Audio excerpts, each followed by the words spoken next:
కేంద్ర బడ్జెట్ 2026పై వాడి వేడి చర్చ జరుగుతోంది. గతేడాది జీఎస్టీ సంస్కరణలతో దేశ ప్రజల మనసులు గెలుచుకున్న మోదీ సర్కార్ ఈసారి ఆదాయపు పన్ను వ్యవస్థల్లోనూ విప్లవాత్మక సంస్కరణలు చేయబోతోందని అంచనాలు వినిపిస్తున్నాయి. పేద, దిగువ మధ్యతరగతి, ఎగువ మధ్యతరగతి, ధనిక వర్గాలను కవర్ చేసేలా ఐటీ స్లాబ్లను శాస్త్రీయంగా వర్గీకరించే దిశగా కసరత్తు జరుగుతోంది. జీఎస్టీ స్లాబుల తరహాలోనే సింపుల్గా, సూటిగా, క్లారిటీతో ఐటీ స్లాబులు ఉంటాయని ఆర్థిక శాఖ వర్గాలు చెప్తున్నాయి. జీఎస్టీ అనేది పరోక్ష పన్ను, ఇన్కమ్ ట్యాక్స్ ప్రత్యక్ష పన్ను. గతేడాది జీఎస్టీలో కేంద్ర ప్రభుత్వం చేసిన సంస్కరణలతో సర్వత్రా హర్షాతిరేకాలు వ్యక్తమయ్యాయి. తమిళనాడు, కేరళ, పశ్చిమ బెంగాల్, అసోం, పుదుచ్చేరి లాంటి కీలక రాష్ట్రాల్లో అసెంబ్లీ ఎన్నికలు సమీపించిన వేళ ఈసారి ఇన్కమ్ ట్యాక్స్ విధానంలో సంస్కరణలకు కేంద్రం రంగం సిద్ధం చేసిందని సమాచారం. మన దేశంలో ప్రస్తుతం పాత పన్ను విధానం, కొత్త పన్ను విధానం రెండూ అమల్లో ఉన్నాయి. ఓల్డ్ ట్యాక్స్ రెజిమ్లో కేవలం 4 ఇన్కమ్ ట్యాక్స్ స్లాబ్లే ఉండేవి. కానీ కొత్త పన్ను విధానంలో ఏకంగా 7 ఇన్కమ్ ట్యాక్స్ స్లాబ్లు ఉన్నాయి. అంటే కొత్త పన్ను విధానం ఇంకా టఫ్గానే ఉంది. దీన్ని వీలైనంత వరకు సరళతరం చేసే దిశగా సంస్కరణలు చేయాలనే యోచనతో కేంద్ర సర్కారు ఉందట.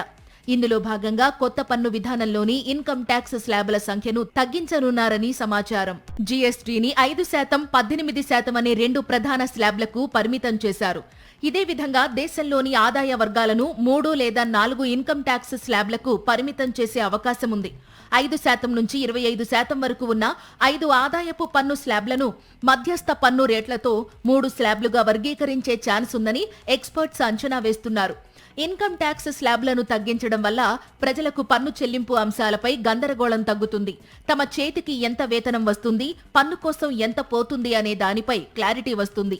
ఐటీ స్లాబులు సంస్కరించడంతో పాటు మరో కీలక సంస్కరణ దిశగా కేంద్రం కసరత్తులు పూర్తి చేసినట్టు తెలిసింది. అదే భార్యాభర్తల కోసం ప్రత్యేక జాయింట్ ట్యాక్స్ ఆప్షన్. దీని ప్రకారం భార్యాభర్తలు ఇద్దరూ విడివిడిగా కాకుండా కలిసి ఒకే జాయింట్ రిటర్న్ ఫైల్ చేయొచ్చు. ఇద్దరి ఆదాయాన్ని ఒకే చోట కలిపి ఫ్యామిలీ మొత్తాన్ని ఒక యూనిట్ గా చేసి పన్ను వేస్తారు. అయితే ఇది పూర్తిగా ఆప్షనల్.